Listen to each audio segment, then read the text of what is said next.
Bonjour les incarnés. Je suis le devin chinois blanc du livre des changements, le Yi Jing. Bienvenue dans l'unité de l'humanité en portrait énergétique, où je vous transmets cette connaissance sacrée et vivante.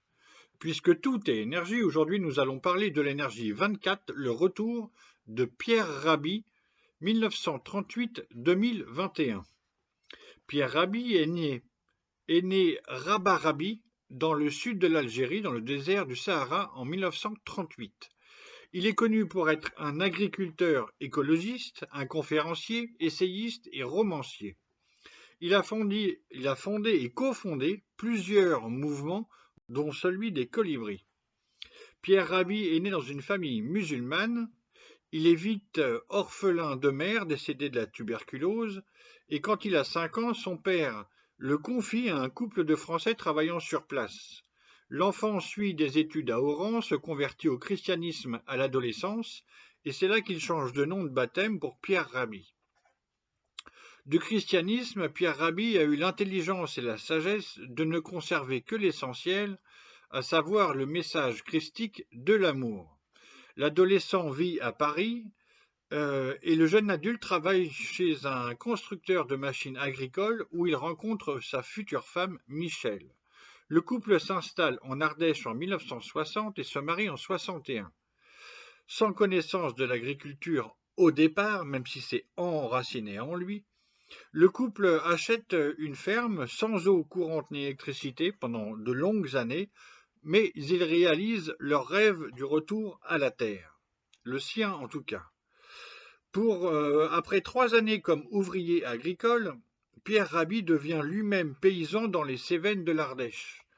Ils élèvent leurs enfants avec des chèvres, développent une agriculture biodynamique. Au bout de 15 années, le couple et leurs 5 enfants vivent de leur travail à la ferme. Cette énergie 24, le retour, est composée en bas du tonnerre et en haut de la terre. La réunion de ces deux éléments produit l'image naturelle. Le tonnerre se trouve au cœur de la terre. Je rappelle rapidement les qualités élémentaires et humanisées du tonnerre: impulsion, mise en route et secousse, et de la terre: accueil et disponibilité, adaptabilité et don de soi. Ça, c'est dans le caractère et la personnalité de Pierre Rabhi. Le dessin des 6 traits montre une figure avec un seul trait yang tout en bas. C'est le yang du tonnerre surplombé de 5 yin. Cette énergie 24 retour fait partie des 12 hexagrammes du calendrier, qui marque comme un mois de l'année. L'énergie du retour est associée à la période qui suit le solstice d'hiver, c'est-à-dire début janvier, début février, comme en ce moment, quand, après la culmination de la nuit, le jour reprend un mouvement de croissance, comme ce trait yang qui impulse son énergie en bas vers le haut de la figure.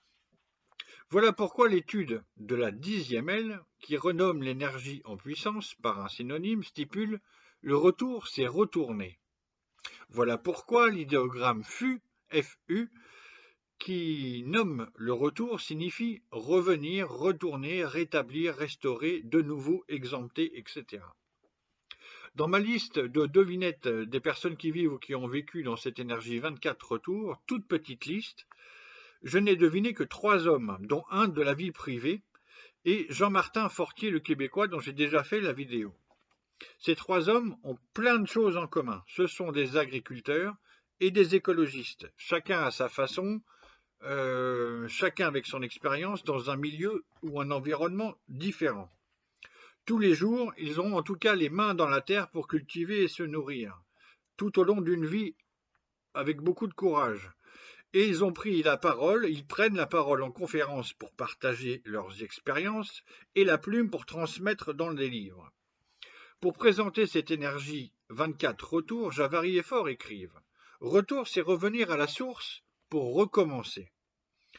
Par la cessation du mouvement, on revient au plus près de l'indifférencié et de l'invisible, et cette remontée en deçà des formes actualisées permet un renouveau. Car cet espace indéterminé, où action et intention sont encore à l'état virtuel, est aussi une zone d'engendrement.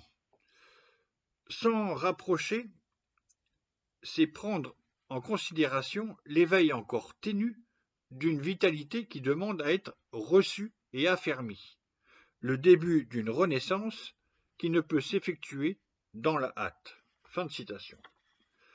Après la réussite patiente et courageuse de sa ferme, à partir de 1978, Pierre Rabhi donne des formations en agroécologie, des formations, de l'éducation, des dialogues, des conférences et une vingtaine de livres. Pierre Rabhi œuvre pour le développement d'une conscience écologiste. Il va même se frotter un peu à la politique, mais il ne va pas réussir à obtenir tout ce qu'il veut comme garantie. Bon. Quand on vit dans cette énergie 24 retours, on a donc les mains dans la terre pour se nourrir. Et on est à la mise en route de nombreux projets. Donc ce n'est pas le profil de la personne qui a un seul projet pour toute la vie. C'est une multiplication d'initiatives de mise en route de projets.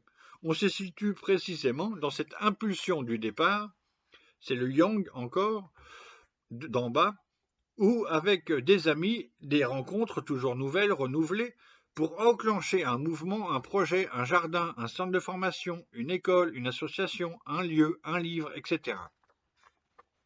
Dans l'étude du jugement, qui est une carte d'identité énergétique, la 5e sentence indique « En se retournant, le chemin fait retour ». Qu'est-ce que ça veut dire ?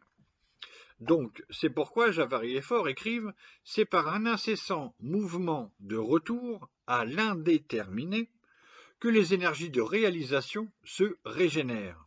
Revenir en arrière permet de repartir vers l'avant avec des forces neuves. » Pierre Rabhi est souvent retourné en Afrique pour initier de nouveaux projets agricoles et écologistes. Dans les années 80, beaucoup au Burkina Faso. Dans les années 90, notamment avec le mouvement des oasis comme en Tunisie, ainsi que des projets au Niger et au Mali, etc. etc. Pierre Rabhi a donc beaucoup œuvré pour développer une conscience écologiste en France, en Europe et en Afrique. Son expérience d'agriculteur et d'éveilleur des consciences est toujours pertinente et nécessaire.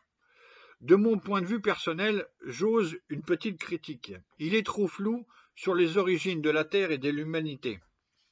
Il est trop flou dans sa foi de la vie après la mort. Bon, ça reste, il paraît que ça reste du côté des convictions personnelles, mais je pense que c'est plus que ça aujourd'hui. On est obligé d'ouvrir un peu les yeux et les oreilles. Il faut rappeler que la planète Terre est vivante et que Gaïa est aussi une conscience. Il ne va pas jusque-là. C'est pourquoi je le rappelle, Gaïa est une conscience, une entité consciente d'elle-même. Elle-même en ascension, comme nous tous et comme chacun d'entre nous. Et vous vivez dans laquelle des 64 énergies ?